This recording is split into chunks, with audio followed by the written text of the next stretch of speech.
Hey everybody, I'm Mama Baird and welcome back to the channel. In today's video, I'm going to be whipping up 4 one-pot meals for my family. Now this is just ingredients that I happen to have on hand, trying to get creative and throw together what I have to make a delicious meal for my family. So let's get into it and let's see what I make. Before we get too far into the video, please make sure to give me a like, subscribe to my channel if you're not already subscribed. Every like, comment, share, it really helps support me and my channel. Thank you so much. Alright guys, let's get into it and let's see what I whip up. For this first dinner, I have a bag of yellow Spanish rice here, as well as some butter chicken curry sauce that I have in my pantry. My daughter's helping me today and she'd like to show you that she's eating her tomato. I'm going to add a splash of olive oil to it as my fat. You can really use any kind of oil that you prefer as well. Just about a couple of tablespoons to really get the pan nice and greasy and to make sure that the chicken and the bell peppers don't stick. So I'm going to be adding those at the same time. Also, if you have onions, that would be a good time to add this. I think fruit like a pineapple would be good, but that's just something I enjoy. So you're going to stir this around and get it. You don't want it too crowded, so you want to push it down to make sure that each piece of food is touching the pan. I'm going to add some salt and pepper. I'm going to let my little miss add some extra pepper there. She likes it. And then you want to make sure that you're giving it a sear, but you don't want to cook it all the way because you're going to add this butter sauce to it and simmer it together. So you just want to make sure you sear the outside, and that'll help seal in some of the moisture. I'm adding a bit of balsamic onions here that I had from the food bank. So I had pre-diced them all, so I'm just adding those in there to add a little bit of extra flavor. And you just want to cook this for roughly 2 minutes per side on each piece of chicken just to get that sear going.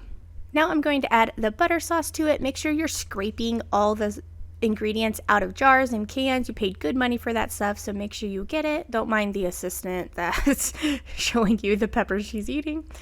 So we're going to mix this all around and let this simmer for probably a couple more minutes just to make sure that the chicken's nice and cooked and it develops that flavor. So now we're going to add in the Spanish rice in the back there. I wanted to make sure it came to a complete boil. You're going to cover this, and with rice you just cook it for like 15 to 20 minutes and then it should be done. We're going to fluff it up a bit. There's still a little bit of water left in there, so if that happens to you, just keep the lid on it and let it absorb the rest of that water. If your rice isn't done, that's an easy way just to let it finish. And now our butter chicken and peppers are all done. So we're going to be serving this together, and that's what we had for dinner. For this next meal, I'm going to be making kind of a chicken ramen dinner. I have a little bit of garlic olive oil that I'm going to put down first, and then I have a bag of these steamable frozen veggies. I throw those in there. You can tell they've been in the freezer for a while, so they need to get used up.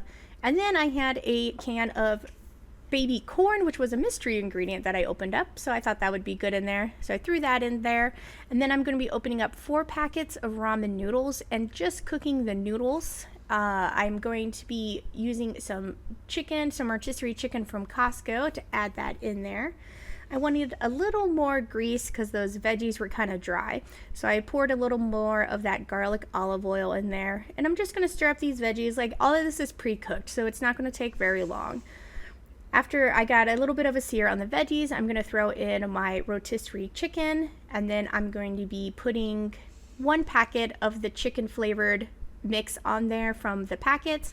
The ramen noodles, the bouillon packets there, can be a little salty, so I'm just going to be adding 1 for a little bit of flavor and then just saving the other ones. Now I'm going to be adding the noodles to the pot to get those nice and cooked. I was lazy and did not strain these out. I just grabbed from the pot and put them directly into the pan. It worked out just fine. So once again, I am overcrowding my pan. I have a tendency of doing that, but it's going to work. It's going to work just fine. I'm going to add a little bit of soy sauce to kind of give it that Asian dish taste to it. Soy sauce has a lot of salt in it as well, so you want to make sure that you're not adding too much, just enough for a flavor. It's very easy to go heavy on the soy sauce, so be careful with that. But that was a super simple dish, and it tasted delicious. For this next meal, I'm going to be making egg roll in a bowl, and I'm going to be using elk. Now, once your elk or ground beef is all cooked, you could even use pork. I'm going to be adding a coleslaw mix. This is just different cabbage, mostly green, some red, and carrots to it. Now, this will cook down, so you want to add stuff that it seems like it's more than you normally would, but it will cook down. I'm going to add a little bit of sesame oil. That oil kind of makes a little bit of the Asian flavor to it, so that's a good oil to add when you're making egg roll in a bowl. I'm just going to mix all this up, try and get some of the cabbage down on the bottom and the meat on the top. And we're going to cook this for probably about 5 minutes, just till your cabbage gets nice and translucent and it kind of wilts down a little bit. And then if you want to add any other veggies to this, this would be a good time to do it as well. Or you could add crispy wonton strips to it. I'm going to also add a splash of soy sauce. That combined with the sesame oil is good. And then I have this yuzu mixture that I got from my friend when she was decluttering her spices. And I thought that would be a good addition to it instead of like sesame seeds or something that you would normally see. And it added really good flavor, and it had that nice little color to it. You always want to make sure you're trying your food to make sure it tastes good before you serve it.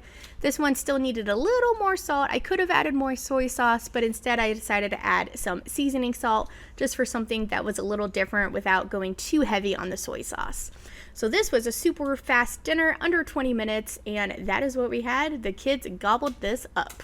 For this last meal, I have a little bit of elk. I had used a new sausage stuffer, and this was all the meat that was left over after I filled up all my sausages after I cleaned out the machine.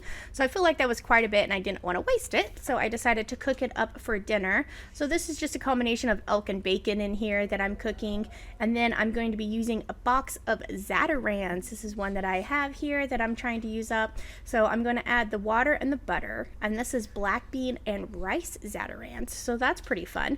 It's like that it all comes in the packet and you just throw it straight in there. Super easy, super self-explanatory.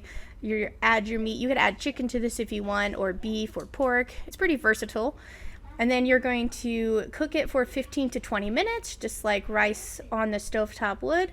And that's all there is to it. I put a plop of sour cream on this, and that was dinner. And just like that, we have 4 delicious dinners that I made just by using what I have on hand. I hope this inspired you to get in there, get cooking, and use what you have in your pantry. Thank you so much for watching, guys. I'll catch you next time on Mama Baird's.